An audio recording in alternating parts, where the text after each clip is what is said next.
Welcome everyone to episode 5 of the Drunken Gamer, where we go over some recent happenings in the video game industry. It's already been a whole month since I started this deal. Time flies when you're having fun, and when you're drinking for the amusement of the masses, or in this case, the dozens and less than that. But we're still going! Perseverance, bitches! Anyway, we got a good show for you today, and I am drinking right now some good old Dos Equis Amber. Nice brand. Probably one of the main brands that got me into drinking beer in the first place. Good taste, not too heavily carbonated, and its presence on this automatically makes this the most interesting show on the internet. Bombs up.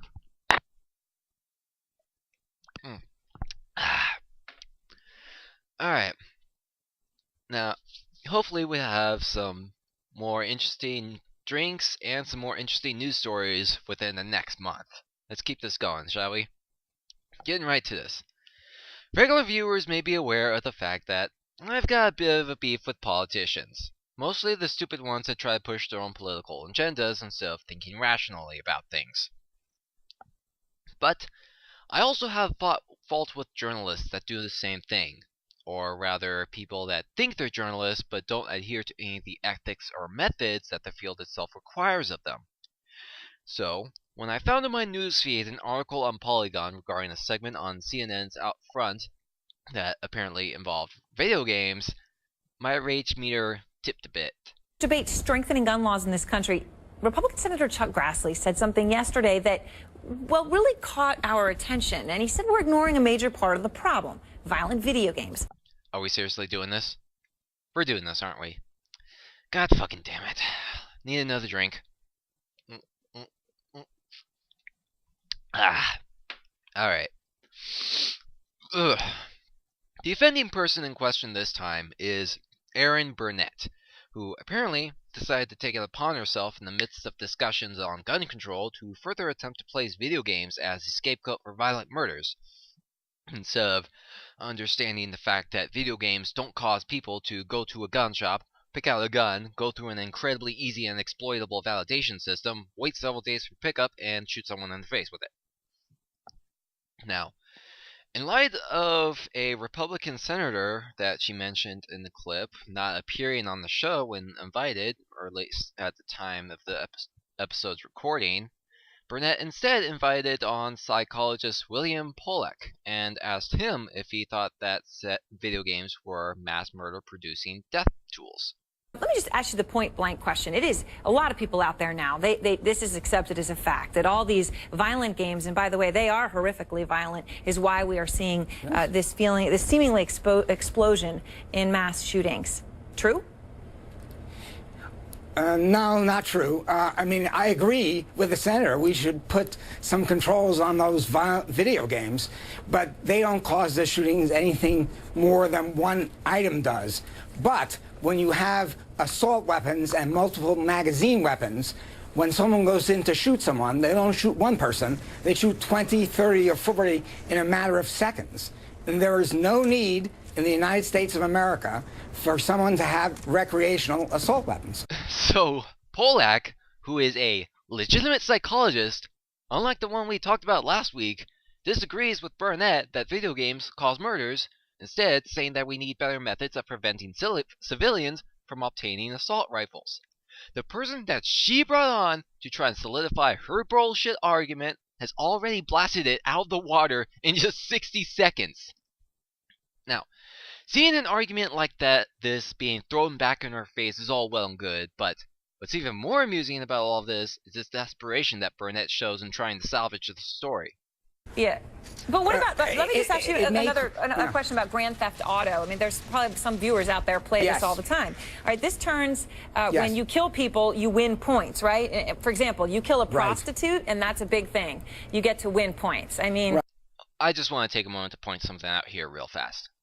Now, normally, you try to use video footage that falls in line with what you're talking about when doing the story. Even I figured that out quickly when I started putting these videos together, and I had very little video editing experience prior to this series. But if you're going to try to use video game footage to talk about violence in video games, you should probably use in a piece that doesn't involve a player failing at driving a car in GTA. Now, Burnett decided to shoot for one more attempt to salvage whatever remains of the segment and whatever credibility she had as a journalist, talking about her own accusation that people who take part in violent acts are more likely to kill people. Offensive and disgusting, but does that mean that those people who play that game are more likely to kill people? No. I'm sorry, I don't think we all heard that properly. Could you repeat that, please? No. No. No! No! No! No! No! No! No! No! Thank you. Thank you very much. Polak then goes on to say that while someone who may play these games excessively or play violent games excessively may not be fazed as much when fighting occurs in front of them, there is no proof that video games cause a person to outright murder a prostitute or anybody else. Case closed.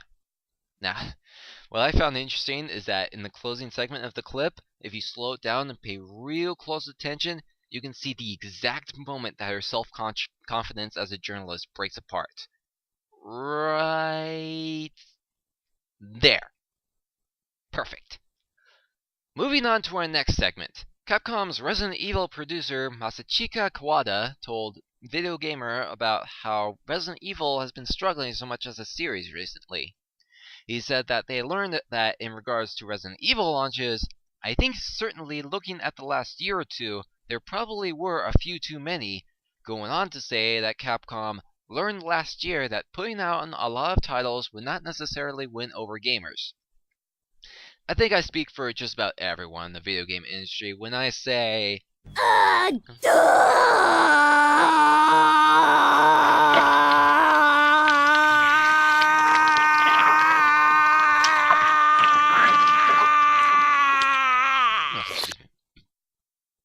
See, Capcom put out 4 different Resident Evil games over the course of 2011 and 2012. Those games being The Mercenaries 3D, Revelations, Operation Raccoon City, and Resident Evil 6. Pretty much all of them, except Revelations, met with negative critical reviews, and 6 especially pretty much abandoned all pretense of survival horror in favor of trying to badly copy summer blockbuster action flicks as much as possible. Look, Capcom, if you want to try to make different kinds of spin-offs and whatnot with your series, go for it. Fuck knows Mario has done just about every extracurricular activity under the sun. But there is such a thing as effort that is required when making all these games, and a sense of timing and just how you have to space release dates apart to prevent overwhelming your audience. Market saturation is the bane of any video game franchise, and you're not winning anybody over by spamming shitty games over the course of a year. Then again, this is the same company that has a bad reputation of pumping out the same Street Fighter game every 6 months. Quite frankly, the fact that it took them until now to understand that market saturation is bad for the industry is kind of surprising, and a bit sad at the same time. Alright, one more subject for today. It appears that for those of you who have been paying attention with North Korea and their attempts to make themselves look all tough, there was a propaganda ad that was playing recently that was posted on the North Korean variant of YouTube.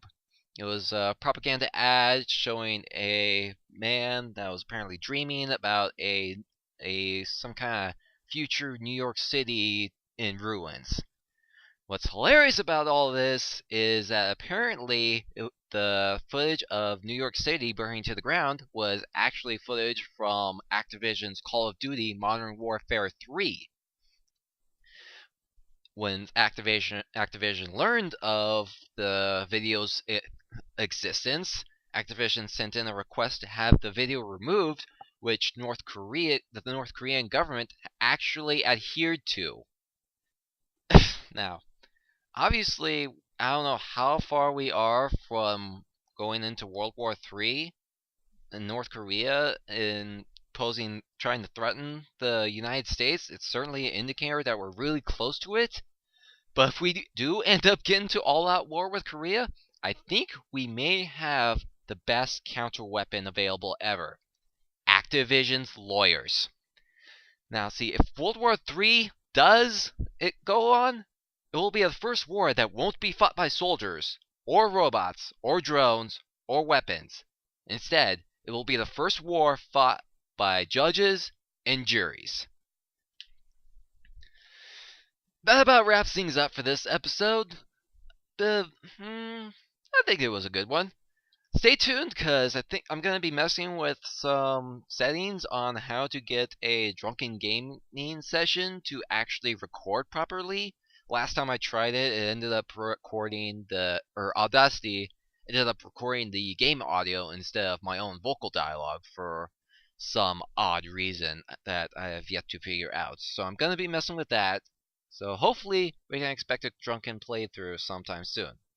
As for the game, I'm still going to keep that under wraps and I'll leave that as a surprise. Hopefully you'll be interested in it nonetheless when it goes out.